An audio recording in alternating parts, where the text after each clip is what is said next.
మరో కాళేశ్వరం ఇక్కడ మూసి ప్రక్షాళన పేరుతో కమిషన్లని కొంతమంది అంచనా వేస్తున్నారు. మీ పార్టీ వాళ్ళు ఏమో డైరెక్ట్గా చెప్తున్నారు ఇక్కడ కమిషన్లు దోచుకోవడానికి మూసి ప్రక్షాళన అంటున్నారు. రేవంత్ రెడ్డి జ్ఞానం ఉన్నటువంటి వాడు కూడా కాళేశ్వరం ప్రాజెక్టుని మూసి ప్రాజెక్టుని పోల్చారు.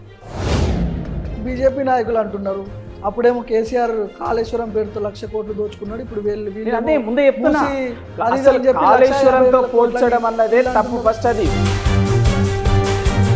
10 ఏళ్లలో మూసి ప్రక్షాళన చేయలేకపోయారు, అక్రమ కట్టడాలు యథాచ్ఛగా కట్టుకున్నారు. కేసీఆర్ హయాంలో మేము వచ్చినాము, వాళ్ళ మూసి బతుకులను మార్చుతున్నాం మేము. ఆయన ఒక ముఖ్యమంత్రి స్థాయిని దిగజార్చి మాట్లాడుతున్నాడు. మూసీ నది మురికి కూపంగా మారటానికి కారణమైనటువంటి ఇంకా అదే మురికి వాడల్లో వాళ్ళ మురికి బ్రతులు అలానే బతకమని మీరు చెప్తున్నారా? రేవంత్ రెడ్డి గారు ఓ గౌతమ బుద్ధుడిలాగా, ఓ శ్రీరామచంద్రులాగా సందేశం ఇస్తే వినే పరిస్థితులాడ బాధితులు లేరు.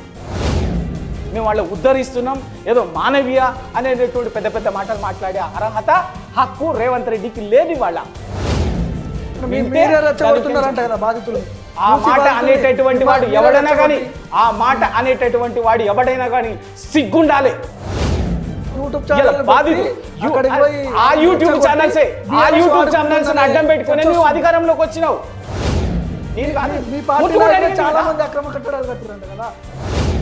ఈ దిక్కుమల్ల ఆరోపణలకి వాదనకి అర్థం లేదు.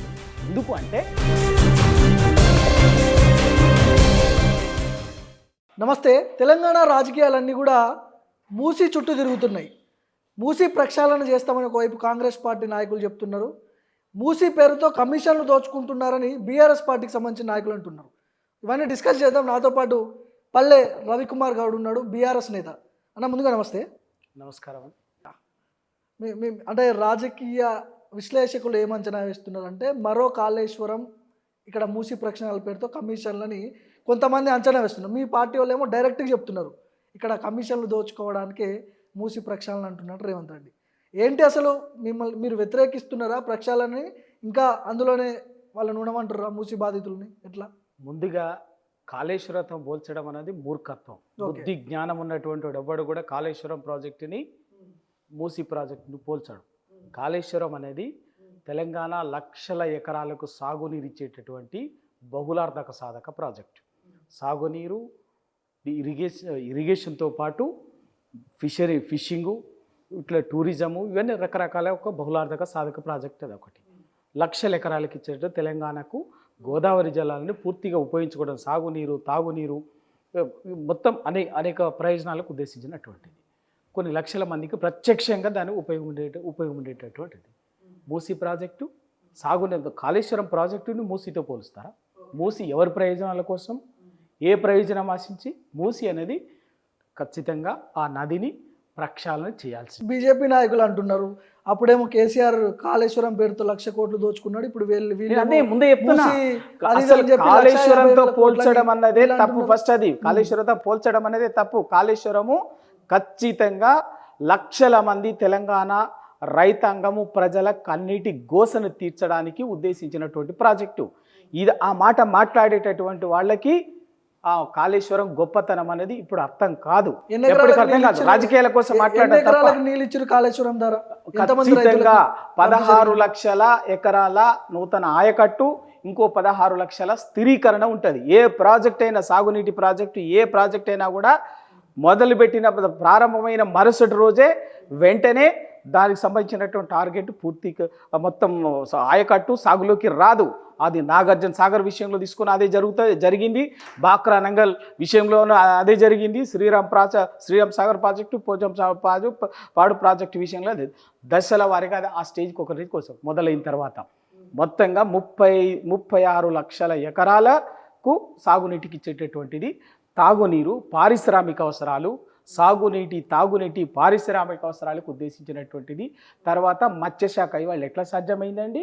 ఇవాళ అసలు సముద్ర తీరం లేకుండా దేశంలోనే అత్యద్భుతంగా చేపల ఉత్పత్తిని చేస్తున్నటువంటి రాష్ట్రం తెలంగాణ ఈ 10 ఏళ్లలో అభివృద్ధి చెందింది. కాంగ్రెస్ వాళ్ళు ఏమంటారు అంటే మీ 10 ఏళ్లలో మూసి ప్రక్షాళన చేయలేకపోయారు, అక్రమ కట్టడాలు యథాచ్ఛగా కట్టుకున్నారు.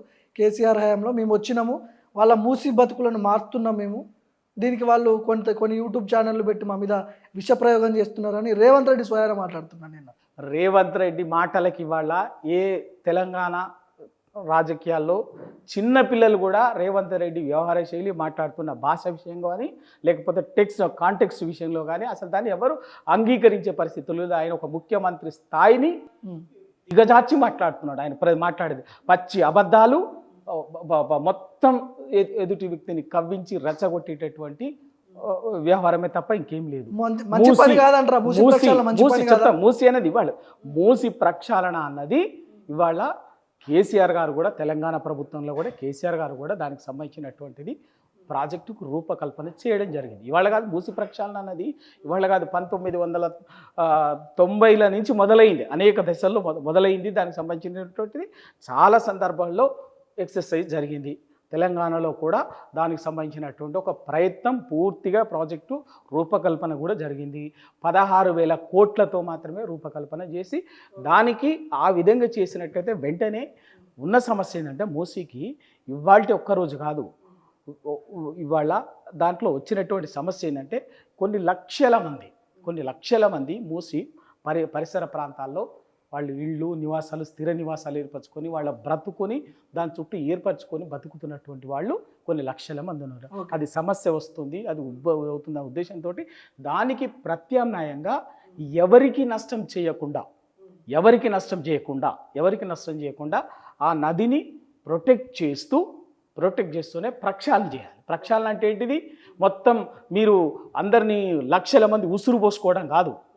ఇవాళ ఆ మూసీ నది ఎందుకట్లా తయారైంది? మూసీ నది అనేది ఒక మంచినీటి, ఒక ఔషధ విలువలు ఉండే స్వభావం ఉండేటువంటి నీటిని అందించేటటువంటి మూసీ నది వల్ల మురికి నదిగా మారింది. మురికి నదిగా మార్చింది ఎవరు? ఇవాళ అందుకే కేసీఆర్ గారు దాన్ని ఏం చేసిండు, ఆ నదిలోకి బయో వేస్టేజ్, కెమికల్ వేస్టేజ్ విచక్షణారహితంగా విచ్చలవిడిగా డ్రైనేజీని దానికి కలపటం వల్ల ఇవాళ మూసీ నది అనేది వచ్చింది. అందుకోసమే దాంట్లోకి మూసీ నది మురికి కూపంగా మారటానికి కారణమైనటువంటి హేతుబద్ధమైనటువంటి విధానంతో ఆ కారణమైనటువంటి ఆ సీవరేజ్ని ట్రీట్మెంట్ చేసి దాంట్లో వస్తున్నటువంటి మురికి పదార్థాలను ఏది బయో వేస్టేజ్ కానీ కెమికల్ వేస్టేజ్ కానీ వస్తున్న కంపెనీ నుంచి వచ్చేటటువంటిది ఇళ్ల నుంచి వచ్చేటటువంటి వేస్టేజ్ వ్యర్థ పదార్థాలని మురికి నీళ్ళని ట్రీట్మెంట్ చేసి దాంట్లోకి వదిలేసినట్లయితే ఆ నది ప్రక్షాళన జరుగుతుందనే ఉద్దేశంతో అది ఆల్రెడీ ఇప్పటికే 31 STPలు పూర్తి చేసి వాటికి చేయడం జరిగింది. ఇంకా చాలా STPలు అండర్ కన్స్ట్రక్షన్లో ఉన్నాయి. వాటన్నిటిది ముందు ఫస్ట్ మూసీ నది ప్రక్షాళన కావాలంటే దాంట్లకు సోర్సు, అది మురికిగా మారటానికి సోర్స్ అయినటువంటి మురికి నీటిని నియంత్రించకుండా, శుద్ధి చేయకుండా మీరు ఏం చేస్తారు? అందుకే కేసీఆర్ గారు ఆ ప్రాజెక్టుని 16,000 కోట్లతో రూపొందించినటువంటి ప్రాజెక్టుని ఏ ఒక్కరి నివాస ప్రాంతానికి ఇంటికి కూడా నష్టం చేయకూడదనే ఉద్దేశంతో రూపకల్పన చేసి దానికి సంబంధించిన ఎక్సర్సైజ్ కూడా జరిగింది. ఆ STPలు ఒక ఫస్ట్ ఫేజ్లో మొట్టమొదటి STPల నిర్మాణం జరిగింది. కొన్ని పూర్తయినాయి, ఇంకా కొన్ని కొనసాగుతున్నాయి. ఒకటి ఇంకా కొన్ని చోట్ల నాగోల్ లాంటి చోట బ్రహ్మాండంగా మూసీ నది పక్కన ఎకరాల్లో బ్రహ్మాండమైనటువంటి పార్క్ని, సుందరీకరణటువంటి పార్కుని, శిల్పారామాన్ని కూడా ఏర్పాటు చేసింది. నిత్యం వేల మంది సందర్శిస్తున్నారు. అట్లా ఒక ప్లానింగ్ ఉన్నది. ఇప్పుడు లాస్ట్కి ఈస్ట్ టు వెస్ట్ కారిడార్గా ఒక కన్స్ట్రక్షన్ చేయాలన్నది ఒకటి అది ఉంది. అంతేకాని ఇవాళ అటువంటి 16,000 కోట్లతో రూపకల్పన చేసినటువంటి మూసీ ప్రక్షాళన ప్రాజెక్టు ముఖ్యమంత్రిగా కాంగ్రెస్ ప్రభుత్వం అధికారంలోకి వచ్చిన తర్వాత దాన్ని ముఖ్యమంత్రిగా రేవంత్ రెడ్డి గారు ఒక సమావేశంలో మాట్లాడింది 50,000 కోట్లతోటి మూసి ప్రక్షాళన సుందరీకరణ కార్యక్రమం టేకప్ చేస్తామని చెప్పిండు. అంతే కదా? మరి ఉన్నట్టుండి వాళ్ళ మీరే అసలు 16,000 కోట్లతోటి ఆల్రెడీ ప్రాజెక్టు అదంతా కూడా ఉన్నది, అది 50,000 కోట్లకు మార్చిండ్రు అన్నారు. మీ నోటితోటే మాట్లాడిండ్రు. ఆ 50,000 కోట్లు కాస్త ఇవాళకి ఏమైంది? 150,000 కోట్లకు వచ్చింది. ఏ ప్రాతిపదికన అయింది? డిపిఆర్ దేనికోసమైంది? కంప్లీట్ అవ్వలేదు, మీరు ఎట్లా 1,50,000 మీరే మాట్లాడుతున్నారు కదా, 50,000 ఎందుకు దబాయిస్తున్నారు? ఇప్పుడు మంత్రులే 1,50,000 కోట్లు అన్నది రేవంత్ రెడ్డి గారే. మళ్ళీ తర్వాత ఇప్పుడు 1,50,000 కోట్లతోటి థేమ్స్ నది లాగా సుందరీకరిస్తామని చెప్పేసి 1,50,000 కోట్లు కూడా చెప్పింది మీరే. అంటే మరి మీరే కదా చెప్పింది. మరి ఇవాళ బరాబర్ మీరన్న మాటే నేను అడుగుతున్నాం. మీకు డిపిఆర్ లేకుండా, దానికి సంబంధించినటువంటి డీటెయిల్డ్ ప్రాజెక్టు రిపోర్టు లేకుండా ఎక్కడ ఏ నిర్మాణాలు చేస్తారు? ప్రణాళిక డిపిఆర్ అంటే అదే కదా, ఎక్కడ అయింది, భూమి ఎంత, దానికి సంబంధించి ఎక్కడ ఏం చేస్తారు, నిర్మాణం ఏంటి, ప్రాజెక్ట్ ఏంటి అనేది, హోటల్సా, ఇంకా ఏం చేస్తారు, ప్రాజెక్టులు కడతారా, బ్రిడ్జిలు కడతారా, లేకపోతే ఏం చేస్తారా, అమ్యూజ్మెంట్ పార్కులు పెడతారా, అన్ని దాంట్లో ఉంటాయి కదా. ఆ ప్రాజెక్టు డిపిఆర్ రూపకల్పన చేయనటువంటి వాళ్ళు, మీరన్నది కరెక్టే కదా, డిపిఆర్ రూపకల్పన చేయనటువంటి వాళ్ళు 1,50,000 కోట్లని ఎట్లా అన్నారు? సమాధానం చెప్పాలి. విన్నారు? ఒకటి 1,50,000 కోట్లని ఎట్లా అన్నారు? ఒకటి. రెండు, మీరు డిపిఆర్ దానికి సంబంధించినటువంటి విధి విధానాలు, కార్యాచరణ, ఒక పద్ధతి, ఒక రూట్ మ్యాప్ ప్రిపేర్ చేయకుండా ఎట్లా వీళ్ళ ల్యాండ్ మార్కు గీసి అక్కడ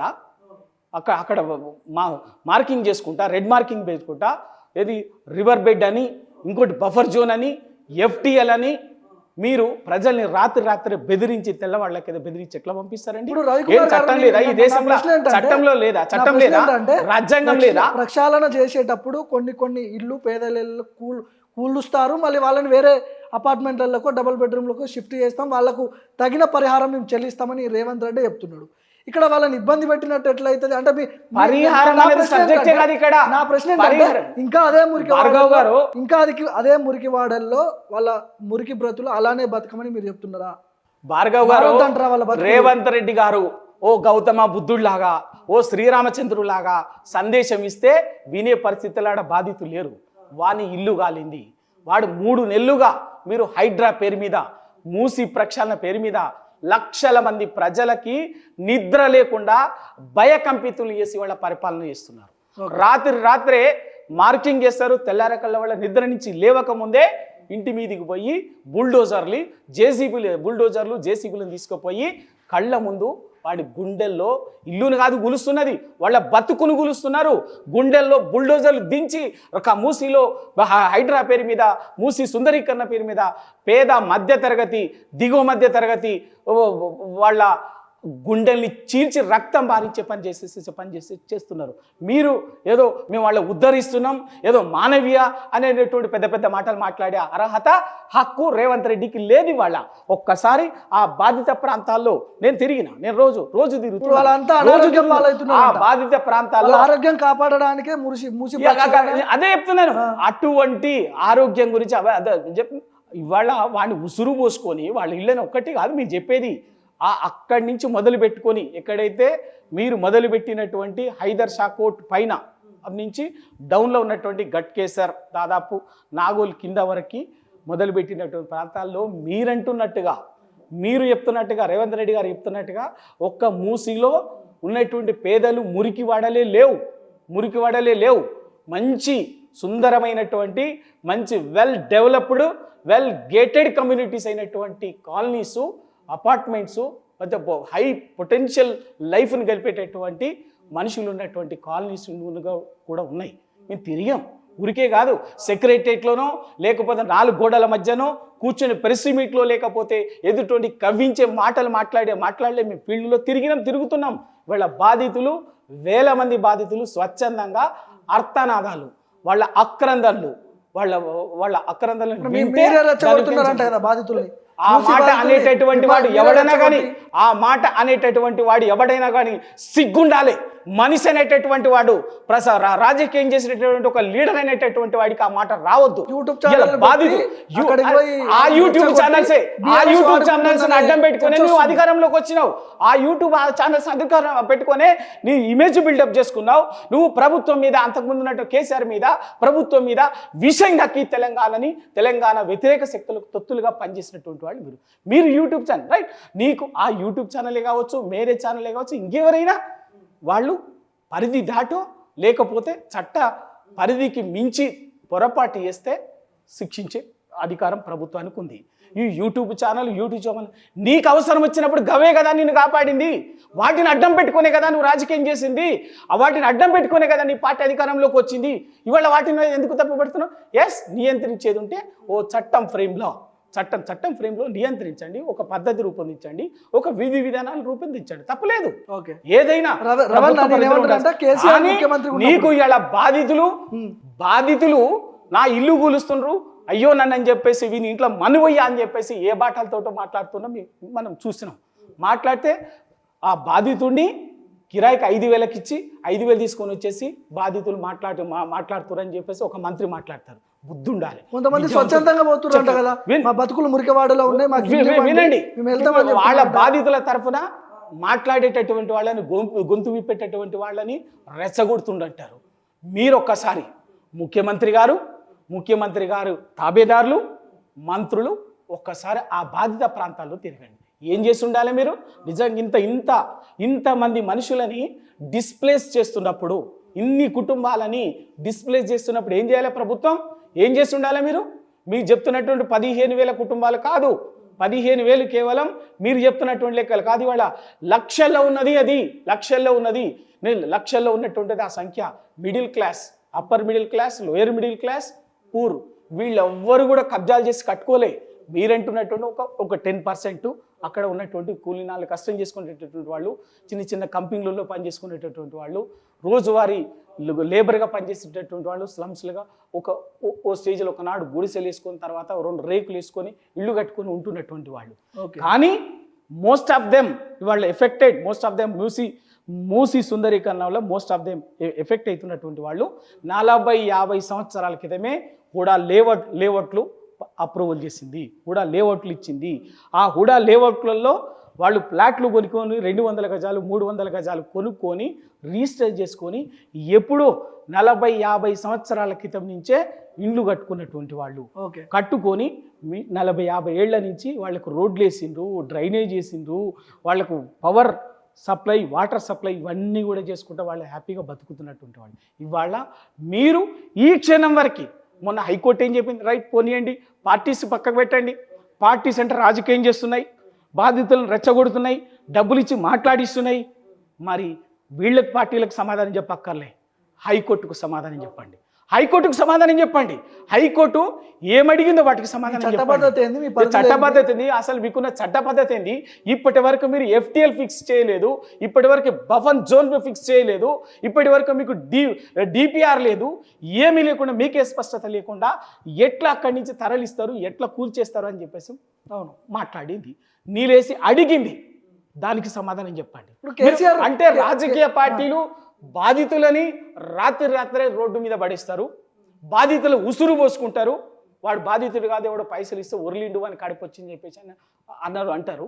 వాడికి మద్దతుగా పోయినటువంటి పార్టీలని తప్పుపడతారు. మరి కోర్టుని మీరు అన్నది నిజమే. కేసీఆర్ ముఖ్యమంత్రిగా ఉన్నప్పుడు గతంలో 10 ఏళ్లలో 28,000 అక్రమ కట్టడాలు తెలంగాణలో ఉన్నాయి, ఖచ్చితంగా కూల్చేస్తాం వాటిని, మీరు కూడా సపోర్ట్ చేయాలి, సోషల్ మీడియాలో మాకు వ్యతిరేకంగా చూపించొద్దని కేసీఆర్ బయట ఇప్పుడు వైరల్ చేస్తున్నారు కాంగ్రెస్ వాళ్ళు. మీరు చేయలేకపోయారు, మేము చేస్తున్నాం అంటున్నాడు రేవంత్ రెడ్డి. ఆ మాట కట్టుబడి ఉంటారు కదా. దాంట్లోనే ఆ రోజు ఇందాక చెప్పింది అదే, మూసీ ప్రాజెక్టు కానీ మిగతాది కానీ. అందుకే చెరువులకు సంబంధించి కానీ కేసీఆర్ గారు ఆ ఎక్సర్సైజ్ చేసిండు. ఎక్కడైతే ఇబ్బంది లేకుండా ఉండే దగ్గర ప్రతి దగ్గర కూడా నాలాలు క్లియర్ చేసిండు. స్ట్రాటజిక్ నాలా డెవలప్మెంట్ ప్రోగ్రామ్ అని చెప్పేసి పెట్టి నాలాలు క్లియర్ చేశారు. నాలాలకు చాలా చోట్ల ఉన్నటువంటి స్ట్రక్చర్ని తీసేసిండు. ఒకటి చెరువులకు సంబంధించిన దగ్గర ఎక్కడైతే అప్పటికే లేఅవుట్లు చేసి, ఇవాళ నేను అడుగుతున్నాండి, ఇవాళ మాట్లాడేది ఏం చేస్తున్నారంటే వీళ్ళు మాట్లాడేది ఈ చెరువులలో ఉన్నటువంటి స్ట్రక్చర్సో లేకపోతే ఇంట్లో గడిచిన 10 ఏళ్లలో వచ్చినట్టుగా, గడిచిన 10 ఏళ్లలో పర్మిషన్ ఇచ్చినట్టుగా తప్పుడు ప్రచారం చేసి తప్పుడు భావన కలిగించేటటువంటి కుట్రపూరితమైనటువంటి వ్యవహారం చేస్తున్నారు. కానీ ఇవాళ హైదరాబాద్లో హైడ్రా పరిధిలో ఏ చెరువు అయితే ఉందో ఆ చెరువు, ప్రతి చెరువుని వెంచర్లు చేసి అమ్మింది 30-40 సంవత్సరాల క్రితమే. లేఅవుట్లు చేసి రిజిస్ట్రేషన్లు చేసింది 20-30 సంవత్సరాల క్రితమే. 20-30 ఏళ్ల క్రితం వాటిని లేఅవుట్లు అయిపోయినాయి, వాటిని రిజిస్ట్రేషన్లు అయిపోయినాయి, ఇండ్లు కూడా అయిపోయింది. ఉదాహరణకు నేను చెప్తాను ఒకటి, సరూనగర్ చెరువు నది, దానికి పరిధి పెద్దది. దానికి ఇవాళ ఉన్నటువంటి పైన ఉన్నటువంటి సింగరేణి కాలనీ కానీ, తపోవన్ కాలనీ కానీ, గ్రీన్ పార్క్ కాలనీ అని, సరస్వతి నగర్ అని, మాధవ్ నగర్ అని 5 కాలనీలు ఉంటాయి. 5 కాలనీలు ఉంటాయి. ఎప్పుడైనా అవి రిజిస్ట్రేషన్స్ లేఅవుట్ ఎప్పుడైనా 40 సంవత్సరాల క్రితం. 40 సంవత్సరాల క్రితం లేఅవుట్లు అయినాయి. 40 ఏళ్ల క్రితం ఇండ్లు కట్టుకొని ఉన్నారు. 40 ఏళ్ల నుంచి అక్కడ ఉంటున్నారు. కొందరు స్తోమత పెరిగినటువంటి వాళ్ళు పాత ఇల్లు కూలగొట్టే, రెండవది కూడా మళ్ళీ డూప్లెక్స్ లేటెస్ట్గా కట్టుకున్నటువంటి వాళ్ళు కూడా ఉన్నారు. నేను ఒక్క ఎగ్జాంపుల్ చెప్తున్నాను. అట్లాగనే రామంతాపూర్ చెరువు, you take any lake in Hyderabad 20-30 ఏళ్ల క్రితమే లేఅవుట్లుగా మార్చి ప్లాట్లు వేసి రిజిస్ట్రేషన్. అప్పుడు ఈ రాష్ట్రాన్ని పరిపాలించినటువంటి సన్నాసులు ఎవరు? ఎవడు ఆ లేఅవుట్లకు పర్మిషన్ ఇచ్చినటువంటి వాడు? అప్పుడు ఎవడు ఈ రాష్ట్రాన్ని పరిపాలించింది? రిజిస్ట్రేషన్ చేసినవాడు ఎవడు? వాళ్లకు ఇళ్లకు నిర్మాణం కోసం అనుమతి ఇచ్చిన అధికారంలో ఉన్నప్పుడు ఎందుకు? అందుకే కేసీఆర్ గారు వినండి, అందుకే అప్పటికే వచ్చినటువంటి సమస్యను దృష్టిలో పెట్టుకొని ఆ ఇల్లు వాళ్ళు కొనుక్కున్నది నిజం, గవర్నమెంట్ పర్మిషన్ ఇచ్చింది నిజం, వాళ్ళు కొనుక్కున్నది నిజం, కట్టుకున్నది నిజం, వాళ్ళు అంతా ఉంటున్నటువంటి నిజం. మధ్యతరగతి ఎవరు కూడా వాళ్ళు కబ్జాలు చేసి కాదు. ఎవడో 30 ఏళ్ల క్రితం 40 ఏళ్ల క్రితం లేఅవుట్లు చేస్తే ఇల్లీగల్గా చేసిళ్ళు. అప్పుడు పర్మిషన్ ఇచ్చినటువంటి అధికారులకి, ఈ నాయకులకి విజ్ఞత ఉండాలి. ఇంకా చెప్పాలంటే బుద్ధి జ్ఞానం ఉండాలి. అయితే వినండి, అయితే లేకుండా ఇవాళ ఇచ్చినటువంటి వాడిని వాడెవడో తప్పు చేసిపోతే 20 ఏళ్ళకి 30 ఏళ్ల కింద 40 ఏళ్ల కింద కష్టం జీవితాంతం కష్టపడి భార్యాభర్తలు చిన్న ఉద్యోగాలు చేసుకొని వాళ్ళ కష్టం చెమట రక్తంతో పోసి ఇల్లు కట్టుకుంటే ఆ ఇల్లుని కూలగొట్టి మనం ఉసురు పోసుకోవద్దని కేసీఆర్ గారు దానికి ఏం చేసిండు? ప్రతి చెరువుని కూడా హైదరాబాద్లో మిగిలిపోయిన దానికి భవిష్యత్తులో కూడా ఆ సమస్య రావద్దు, ఇప్పటికైనా ఆపాలి అని ఎక్కడైతే జనావాసాలు ఉన్నాయో అక్కడి వరకు ఇబ్బంది లేకుండా ప్రతి దగ్గరగా చుట్టూ వాటిని వాకింగ్ ట్రాక్స్ చేసి, రిటైనింగ్ వాల్స్ కట్టి, చెరువులను స్ట్రెంత్ డెవలప్ చేసి ఆ వాటర్ దాన్ని చేసిండు, ప్రొటెక్ట్ చేసి. వాస్తవం అది పక్కకు పెట్టి ఇవాళ అంతకుముందు వీళ్ళేదో చెరువులు ఉందట, మొన్న 10 ఏళ్ళలోనే ఆ చెరువులు లేఅవుట్లు అయినట్టు ప్లాట్లు అయినట్టుగా చెప్తున్నారు. నేను అడుగుతున్నా, స్టేట్ అవార్డు ఇంకొకటి అడుగుతున్నా. ఇవాళ మనం అందరి కళ్ళ ముందే బతుకమ్మ కుంట అని మీకు తెలుసో లేదో, బతుకమ్మ కుంట ఉందా మరి ఇవాళ? ఆ రోజు ఇవాళ బతుకమ్మ కుంట చెరువు ఉందా ఆడ? ఎవడు దాన్ని ప్లాట్లు చేసినాడు? దానికి వెంచర్ కి పర్మిషన్ ఇచ్చినటువంటి రిజిస్ట్రేషన్ చేసినాడు. ఎప్పుడు? 8-9 నెలల గ్యాప్ లో అయిపోయింది. ఎప్పుడైంది ఇది? 20 ఏళ్ల క్రితము. 20 ఏళ్ల క్రితం అయింది. మరి ఆ 10 ఏళ్ల క్రితం రాష్ట్రాన్ని పరిపాలించినటువంటి వాడు ఎవడు? దాని ఆ లేఅవుట్ ఇచ్చినటువంటి వాడు ఎవడు? ఆ లేఅవుట్ అప్రూవ్ చేసినటువంటి వాడు, రిజిస్ట్రేషన్ చేసినటువంటి వాడు. పర్మిషన్ ఇచ్చింది. మీరు 10 ఏళ్ల అధికారంలో ఉన్నారు, మీరు ఎందుకు కూల్చలేదు? ఎందుకు అంటే లేఅవుట్లు చేసినటువంటి వాడు, పర్మిషన్ చేసినటువంటి వాడు చేసుకుంటూ డబ్బులు దండుకున్నాడు, బయటపడ్డాడు, వెళ్ళిపోయాడు. ఆడ ఇల్లు కట్టుకొని ఉంటున్నటువంటి వాడు ఒక పేద మధ్యతరగతి వాడు అక్రమంగా వచ్చి కబ్జా చేసి కట్టుకోలే ఇల్లు, వాడు కొనుక్కున్నాడు. వాడు వాని భార్యాభర్తలు పెళ్ళం పిల్లలు జీవితాంతం కష్టపడి వాడి జీవితాన్ని మిగిలిన లైఫ్లో మిగిలిన సేవింగ్స్ని సొంత ఇల్లు అనేది హైదరాబాద్ లాంటి చోట జీవితకాల స్వప్నం దానికోసం కట్టుకొని వాడు ఇవాళ ఆ ఇంట్లో ఉంటుండగానే నేను ఇవాళ తెలంగాణ వచ్చింది, ప్రభుత్వం వచ్చింది, ఎవడో నీకు ఇల్లీగల్గా ఇచ్చింది కాబట్టి అమ్మింది కాబట్టి నేను కూలుస్తా అని చెప్పేసి, ధర్మం కాదు అని చెప్పేసి కేసీఆర్ గారు న్యాయంగా ధర్మంగా మానవీయ దృక్పథంతో వాటి కూల్చలేదు. ఎందుకంటే ఆ కొనుక్కున్నటువంటి వాడు అక్రమంగా కొనుక్కోలే. నీకు లేఅవుట్ ఇస్తేవి, అప్రూవ్డ్ లేఅవుట్ ఉండే, రిజిస్ట్రేషన్ చేసే ప్రభుత్వము, ఇంటికి నిర్మాణం కోసం అనుమతి ఇచ్చే, బ్యాంకు లోన్లు ఇచ్చే, ఇవన్నీ జరిగిన తర్వాత వాడు కొనుక్కోకుండా కొనుక్కున్నటువంటిది తప్పు చేసింది ఎవడు, మీరు శిక్ష వేస్తుంది ఎవరు? ఆ విజ్ఞతతోటి ఆ విచక్షణతోటి కేసీఆర్ గారు గ్రహించి నిజంగా కూడా మనం చెరువు శిఖంలో ఉన్నప్పటికీ, ఎఫ్టీఎల్లో ఉన్నప్పటికీ, బఫర్లో ఉన్నప్పటికీ కూడా ఇది వీడు ఇల్లు కట్టుకున్నటువంటి వాడు అక్రమంగా కబ్జా చేసి కట్టుకోలేదు, వాడు కొనుక్కొని పైసలు పెట్టి కనుక్కుంటు కాబట్టి వానికి ఇబ్బంది పెట్టొద్దు అని చెప్పేసి మిగిలిన దాన్ని ప్రొటెక్ట్ చేసే పని చేసిండు. అది జరిగింది, అది వాస్తవము. మీరు ఇప్పటికీ బుల్డోజర్ పెట్టుకొని మీరు ఆ చెరువులు నిన్న అంటున్నారు కదా, రేవంత్ మీరు రెడ్డి ఎందుకు ఇప్పటికి ఎఫ్టీఎల్ ఎందుకు ఫిక్స్ చేయలే? ఎఫ్టీఎల్ ఫిక్స్ చేయకుండా ఇది ఎఫ్టీఎల్ అని ఎట్లా కూడా కొడతావు? నువ్వు బఫర్ జోన్ ఏదో ఇప్పటికి ఫిక్స్ చేయలే, ఫిక్స్ చేయకుండా ఇది బఫర్ అని ఎట్లా కూల కొడతావు? అడిగింది కోర్టు, నేను కాదు. మీ పార్టీలో చాలా మంది అక్రమ కట్టడాలు కట్టారంట కదా. సబితా ఇంద్రారెడ్డి, పట్నం మహేందర్ రెడ్డి మీ హయాంలో ఉన్నప్పుడు చాలా మంది కేటీఆర్ 111 జీవోని ఉల్లంఘించి జన్వాడ ఫామ్ హౌస్ కట్టిండు. ఇవన్నీ మీ మీదనే తోస్తున్నారు కదా ఇప్పుడు కాంగ్రెస్ వాళ్ళు. భార్గవ్ గారు ఈ దిక్కుమాలిన ఆరోపణలకి వాదనకి అర్థం లేదు. ఎందుకు అంటే మేము ఏం చెప్తున్నాం, ఎక్కడైతే 111 జీవో పరిధిలో కానీ లేదా గండిపేట అటువంటి దగ్గర ఎకరాలు 200 గజాలు వాళ్ళ జీవితకాలం మధ్య తరగతోడు పేదోడు వాని కష్టం కాదు కూల్చాల్సింది. ఎకరాలు గెస్ట్ హౌజులు ఫామ్ హౌజులు కట్టుకున్నటువంటి వాడిని బఫర్ జోన్లోనో ఎఫ్టీలోనో వాళ్ళని కూల్చమని చెప్పేసి చెప్తాం. దాన్ని వ్యతిరేకించాలి. వినండి, ఎఫ్టీఎల్ బఫర్ అని చెప్తున్నాను. మీరు నా ప్రశ్న ఏంటంటే 111 జీవోని ఉల్లంఘించి కట్టడం అక్రమ నిర్మాణమా కాదా? ఎవరైనా 111 జీవోని కట్టడం అక్రమ నిర్మాణం. 111 జీవో సబ్జెక్ట్ వేరు, బఫర్ ఎఫ్టీఎల్ వేరు. నేను చెప్తున్నాను కదా, మళ్ళీ ఎందుకంటే 111 చర్చ చేయకపోతే అది ఇంకా మొత్తం అదే సబ్జెక్ట్ అయితే నేను మాట్లాడతాను. మాట్లాడలే కాదు, అథారిటేటివ్గా మాట్లాడతా, అథారిటేటివ్గా సమాధానం చెప్తా. కానీ మళ్ళీ కన్ఫ్యూజ్ చేయదు. ఇవాళ మీరు రాజకీయ కక్ష కోసం దురుద్దేశాలతోటి మీరు బదనాం చేయాలనుకునేటువంటి వాళ్ళని టార్గెట్ చేయటం కాదు, అందరినీ చేయండి. మొట్టమొదటి ఎవరికండి చెప్పింది కేటీఆర్ గారు స్వయంగా ఏం చెప్పిండు?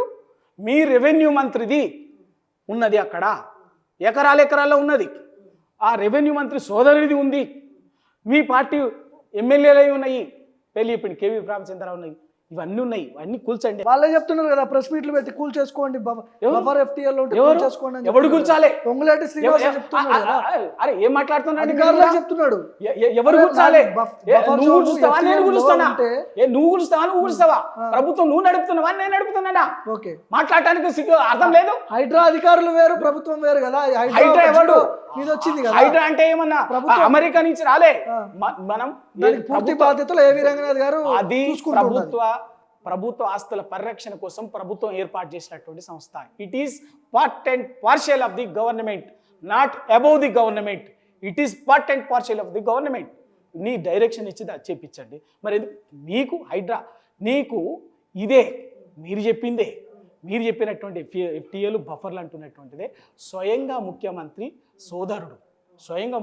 సోదరుడు తిరుపతి రెడ్డి గారిది దుర్గం చెరువులో ఉంది అని చెప్పేసి చెప్పింది. నోటీస్ ఇచ్చింది.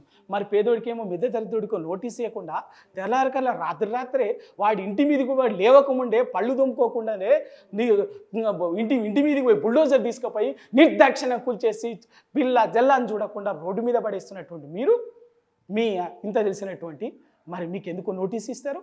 45 రోజులు అవుతుంది, కోర్టుకు పోయి తెచ్చుకుంటారు. ఇదా మీరు వాడికి చెప్తారండి? హైడ్రాలో మీరంటున్నటువంటి దాన్ని ఎవరిని ఆపడలేదు. మీరంటున్నటువంటి గండిపేట కానీ హుస్సేన్ సాగర్ కానీ హిమాయత్ సాగర్ కానీ ఉస్మాన్ సాగర్ కానీ ఎక్కడైనా కూడా ఫామ్ హౌజులు గెస్ట్ హౌజులు ఎవరైనా బఫర్లో ఎఫ్టీఏలో ఉంటే కూల్చని ఎవ్వరు ఆపలేదు.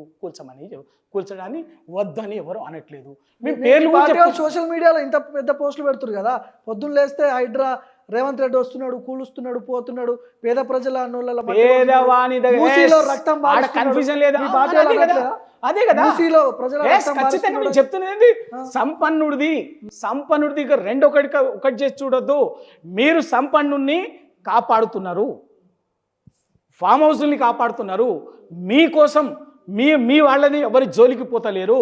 కేవలం ఒక పేద మధ్యతరగతి వాడు 200 గజాలు 300 గజాలు వాని సొంత ఇంటిని బుల్డోజర్ పెట్టి కూల్చి వాని గుండెల్లో రక్తం, వాని గుండెల్ని చీల్చి మీరు వాని ఉసురు పోసుకుంటారు. ఇప్పుడు జీవితాంతం అదే మురికివాడలో బతకమంటారా రవికుమార్ గౌడ్? మీరు మేము చెప్పింది ఏంటిది? దాన్ని మీరు పునరావాస కేంద్రాలు కల్పిస్తాము, దానికి ఒక పద్ధతి ఉంటుంది, దానికి ఒక పద్ధతి ఉంటుంది, దానికి ఒక విధి విధానం. ఎవరికి డబల్ బెడ్రూమ్? ఇవాళ 300 గజాలు జీవితకాలం 400 గజాలు ఇల్లు కట్టుకున్నటువంటి వాడు దాని కోట్లు ఇల్లు 4-5 కోట్ల విలువ ఉంటుంది, 4-5 కోట్ల విలువ ఉంటుంది దాని విలువ. అటువంటి పోయి డబుల్ బెడ్రూమ్లు ఏమంటే వాళ్ళు చెప్తున్నారు. రేవంత్ రెడ్డి గారు కూడా మరి వాళ్ళ అన్నని పంపించండి ఫస్ట్ అని చెప్తున్నారు. చేయండి, ఆ పని చేయండి. వాళ్ళందరూ కూడా మీరన్నటువంటి దాంట్లోనే వచ్చింది కదా, వాళ్ళన్న కూడా ఇల్లు కూల్చేసి డబుల్ బెడ్రూమ్ ఇవ్వండి, ఓకే. పోయి ఉండమని చెప్పండి. అది ఎందుకండి? ఎవరిని మోసం చేయడానికి, ఎవరిని మభ్యపెట్టడానికి? ఇవాళ కేవలం ఇవాళ పేద మధ్యతరగతి ప్రజల్ని టార్గెట్ చేసి సంపన్నులని దోచిపెట్టడం, సంపన్నులకు మూసి సుందరీకరణ పేరు మీద 1,50,000 కోట్లని దోచిపెట్టడానికి తీసుకొచ్చినటువంటి ప్రాజెక్టే తప్ప మీకు నిజంగా మూసి ప్రక్షాళన మీద చిత్తశుద్ధి ఉంటే ఆ మూసి ప్రక్షాళన వల్ల డిస్ప్లేస్ అయ్యేటటువంటి నిర్వాసితులకు అక్కడ పట్ల వాళ్ళకు మీకు అంత మానవీయ దృక్పథం ఉంటే మీరు ఏం చేసి ఉండాలి?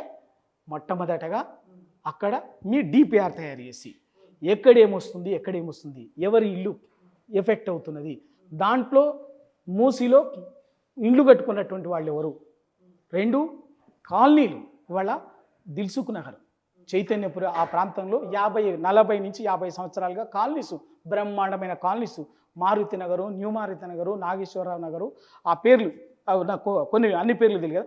ఆ కాలనీసు ఎవ్వరు వాటిని కబ్జాలు చేసి కట్టుకున్నవి కాదు, వాళ్ళు ఎక్కడో గవర్నమెంట్ భూములు కావు. బాజాప్తా లేఅవుట్లు చేస్తే కూడా పర్మిషన్స్ ఇస్తే మున్సిపాలిటీసు, MCH పర్మిషన్స్ ఇస్తే ఇండ్లు కట్టుకున్నారు. ఇవాళ కాదు, 30-40 సంవత్సరాల క్రితం వెల్ డెవలప్డ్ కాలనీస్, స్లమ్స్గా మురికివాడలు కావు అవి, వెల్ డెవలప్డ్ కాలనీస్. ఎక్కడ మురికివాడలు ఉన్నాయి? మీరంటున్నట్టు చాదర్ఘాట్ ప్రాంతంలో శంకర్ నగర్, న్యూ శంకర్ నగర్, చాదర్ఘాట్ బస్తీ, ఓల్డ్ మలక్పేట, అవి కొన్ని స్లమ్స్. ఇప్పుడు వాటి వల్లనే కదా మీరు రెండింటిని కలిపి రోడ్ల మీదకి వస్తున్నాయి కదా వర్షాలు, ఇళ్ళకి డ్రైనేజ్ వాటర్ వస్తున్నాయి, చిన్న కబ్జాలే పెద్దగా అయిపోతున్నాయి కదా ఈరోజు. సో దాన్నే ప్రక్షాళన చేస్తామంటారు వాళ్ళు. మీరు చెప్పేది మీరు మీ ప్రక్షాళన పేరు మీద ఎవరిని మీరు దానికి సంబంధించినటువంటిది ఎక్సర్సైజ్ చేయాలి.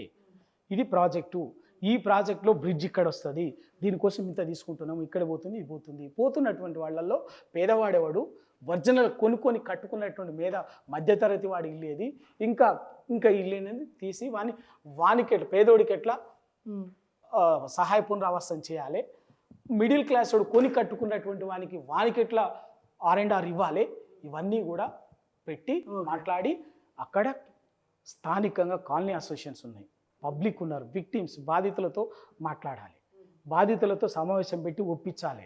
ఆ కాలనీ సంక్షేమ సంఘాలు ఉన్నాయి, వాళ్ళని కూర్చోబెట్టి మాట్లాడాలి. ఇక్కడ స్థానికంగా కార్పొరేటర్లు ఉన్నారు, కౌన్సిలర్స్ ఉన్నారు, అన్ని పార్టీలు ఉన్నాయి, ఇక్కడ హైదరాబాద్లో ఎమ్మెల్యేలు ఉన్నారు, ఎంపీలు ఉన్నారు, అందరితోటి కూర్చోబెట్టి మాట్లాడి ఒప్పించి ఇది అని చెప్పేసి చేయాలి. ఆ పని ఏమి చేయకుండా రాత్రికి రాత్రే మొత్తం బుల్డోజర్ తీసుకొని పోయి వాని ఇల్లు కూల్చేసి నీకు పోతావా పోకపోతా అని చెప్పి ఇవాళ ఎప్పుడనే డబల్ బెడ్రూమ్ ఇస్తా 25,000 ఇస్తా అని చెప్పేసి వచ్చింది. ఎప్పుడు వచ్చింది చెప్పండి? ఇదంతా రోడ్డు మీదకి వచ్చిన తర్వాత మొన్న 4-5 రోజులు ఉండాలి. కానీ రాజకీయంగా కక్ష ఉంటే బీఆర్ఎస్ పార్టీ మీద రేవంత్ రెడ్డికి కక్ష ఉండొచ్చు, కానీ పేద ప్రజలపై ఎందుకు కక్ష ఉంటుంది? పేద ప్రజలు ఈజీగా కొట్టగలిగేది పేదోడిని కదా. నేను చెప్తున్నా, అదే వాళ్ళ అన్నని ఎందుకు కూర్చోలేకపోయిండు, ఎందుకు నోటీస్ ఇచ్చిండు? అదే పేదవాడిని రాత్రే బుల్డోజర్ తీసుకుపోయి కూర్చిండు రంగనాథ్ గారు. మరి అదే రంగనాథ్ గారు ఎందుకు ఆ ధైర్యం లేకపోయింది? చాలా డైనమిక్ ఆఫీసరే కదా. మరి తిరుపతి రెడ్డి గారితో ఎందుకు కూర్చోలేకపోయిండు? ఎందుకు నోటీస్ ఇచ్చిండు? 45 రోజులు అవుతుంది కదా, కోర్టుకు పోయి స్టేజ్ తెచ్చుకున్నా. పేదవాడికి వాటికి మీరు ఉన్నటువంటి బాధితులలో సగం మందికి వాళ్ళు ఇప్పుడు ఈ మూసీలో మీరు చెప్తున్నటువంటి సగం మందికి అడ్వకేట్ను పెట్టుకొని లీగల్గా కోర్టు మెట్లకి కొట్లాడే ఆర్థిక స్తోమత కూడా లేనటువంటి వాళ్ళు, ఆ చైతన్యం కూడా చైతన్యం లేనటువంటి వాళ్ళు, స్తోమత లేనటువంటి వాళ్ళు, అటువంటి వాళ్ళు ఇక్కడ. అదే తిరుపతి రెడ్డికి ఏమైంది? తిరుపతి రెడ్డి బాగా నోటీసింగ్ అని పోయిండు. మీరేమో అల్కకు దొరికింది కాబట్టి ఓ పేదోడు, ఓ మధ్యతరగతోడు, ఏ దిక్కు దివాన్ లేనటువంటి వాయిస్లెస్ పీపుల్ కాబట్టి దౌర్జన్యంగా మీరు ఇష్టం ఉన్నట్టుగా బుల్డోజర్లు తీసుకుపోయి కూర్చుండ్రు. ఇదా ఎక్కడ పద్ధతి లేదా? ఈ మూసీ ప్రక్షాళనని మీరు యాక్సెప్ట్ చేయట్లేదు అయితే బీఆర్ఎస్ పార్టీ? మూసీ ప్రక్షాళనని చేయమంటారా వద్దంటారా? అసలు మూసీ ప్రక్షాళన చేసే పేరు మీద ఒక పేద మధ్యతరగతి ప్రజలని బెదిరించి భయకంపుతులు చేసి దౌర్జన్యంగా రాక్షసులాగా మీద పడి వాళ్ళ ఇండ్లు స్థలాలను గుంజుకొని రోడ్డు పాలు చేయొద్దు. ప్రక్షాళనకి పద్ధతి ఉన్నది, దానికి విధి విధానాలు కథ ఉంది. ఆల్రెడీ కేసీఆర్ గారు ఆ ప్రయత్నం మొదలుపెట్టిండు. అది కొంత ఒక దశ కూడా మొదటి దశ కూడా అయిపోయింది. ఇవాళ రైట్ ఇంకొకటి అడుగుతున్నా, అఖిలపక్ష సమావేశం పెడతాడంట భార్గవ్ గారు, అఖిలపక్ష సమావేశం పెడితే ఇంకొకటి మీ సలహాలు మీ సూచనలు తీసుకుంటారా రేవంత్ రెడ్డి? తప్పనిసరిగా ఇస్తాం. అయితే ఈ సందర్భం భార్గవ్ గారు ఇంకొకటి వినండి. ఒకటి ఏంటంటే రైట్, మీరు మూసి ప్రక్షాళన ఎందుకు అంటే, మీరు పేదవాడి ఇంట్లో ఆయన పెద్ద పెద్ద చెప్పిండు కదా, ఇళ్లలో నుంచి వచ్చేటువంటి మురికి నీరు అది ఇది అడ్డమైన డ్రైనేజ్ వచ్చి ఇది అవుతుంది కదా, రైట్, ఓకే, అంతవరకు ఓకే, బాగానే ఉంది. మరి రేపు ఆడ మీరు దాని పేరు మీద మీరు చేయబోతున్నది ఏంటిది? అక్కడికి వచ్చేసి మీరు చేస్తుంది ఏంటిది? అమ్యూజ్మెంట్ పార్కులు వస్తాయి, హోటల్స్ వస్తాయి, మాల్స్ కోసమని వీటి కోసమని పెద్ద పెద్ద వాళ్ళ కోసం సంపన్నుల కోసం తీసుకుంటాం. మరి వాటి నుంచి రేపు రాదా? మురుకు రాదా? అది మురికి కాదా? ఇంకా కూల్చలే డిసైడ్ అవ్వలేదు, అప్పుడే మీరు నిర్మాణాలు చేపడుతున్నారు, అక్కడ హోటల్ పెడుతున్నారు అని మీరు ఎట్లా చెప్తున్నారు? మీరు చెప్తున్నారు కరెక్టే కదా, ఆయన చెప్తుంది కరెక్టే కదా. అది మొదలే పెట్టక ముందు ఇల్లుని ఎట్లా కూలుస్తావు? నీకెవడా హక్కు ఇచ్చిండు? ఏం రాదు? ఈ దేశంలో రాజ్యాంగం లేదా? కోర్టు లేదా? న్యాయం లేదా? ఆదేశిక సూత్రాలు లేవా? మానవ హక్కులు లేవా? ప్రాథమిక హక్కులు లేవా? ఇవన్నీ ఉన్నాయి కదా. వీటన్నీ కాదని కూల్చే హక్కు ఇచ్చింది ఎప్పుడు? ఎస్, ఏ ప్రాజెక్ట్ అయినా కూడా ప్రాజెక్ట్ సంబంధించిన డిపిఆర్ ఉంటుంది, దానికి సంబంధించి ఇది ఉంటుంది. దీంట్లో ఇంత నిర్వాసితులు అవుతారు. ఆ నిర్వాసితులను గుర్తిసి వాళ్ళని మోటివేట్ చేసి కౌన్సిలింగ్ చేస్తారు, వాళ్ళకు చేసే సహాయ పునరావాసం చేస్తారు. అయినప్పటికీ కూడా దాంట్లో కొందరు కన్విన్స్ అవుతారు, ఒక పర్సంటేజ్ కానటువంటి వాళ్ళు న్యాయపరంగా కూడా వాళ్ళు ఫైట్ చేసుకునే హక్కు ఉంటుంది. ఏ ప్రాజెక్టు విషయంలోనైనా మీకు తెలుసో తెలియదో, నాగార్జున సాగర్ ప్రాజెక్టు ఎప్పుడు దేశానికి స్వాతంత్రం వచ్చినటువంటి మొదటి పంచవర్ష ప్రణాళిక చెప్పారు. దానికి సంబంధించినటువంటి నిర్వాసితుల సమస్య కూడా ఇంకా న్యాయపరంగా ఈ మధ్యనే ఇంకా కొనసాగినటువంటి సందర్భాన్ని కూడా మనం మర్చిపోతూ అట్లా ఉంటుంది. కానీ మీరు అవి ఏవీ లేకుండా మీరే చెప్తున్నారు, ఇప్పటికి డిపిఆర్ పూర్తి కాలే, బఫర్ జోన్ నువ్వు ఫిక్స్ చేయలే, ఎఫ్టిఎల్ ఫిక్స్ చేయలే, నువ్వు ఎట్లా మార్కింగ్ చేస్తావండి? దేని ఆధారంగా మార్కింగ్ చేస్తావు? ఇంత జరుగుతున్నా కూడా ప్రజలు సరే మీదన్న లైన్ ప్రకారమే మాట్లాడదాం, పేద ప్రజల ఇండ్లను గులుస్తున్నాడు రేవంత్ రెడ్డి, కక్ష తీర్చుకుంటున్నాడు అని అంటున్నారు. కేసీఆర్ ఎందుకు మాట్లాడలేదు? ఎందుకు బయటికి రావట్లేదు కేసీఆర్? శాసనసభ అంటే ఆయన ప్రతిపక్ష నేతగా ఉన్నాడు, ఆయన ఎందుకు మాట్లాడట్లేదు పేద ప్రజల పక్షాన? కేసీఆర్ గారు మాట్లాడాల్సి వచ్చినప్పుడు తప్పనిసరిగా మాట్లాడతారు.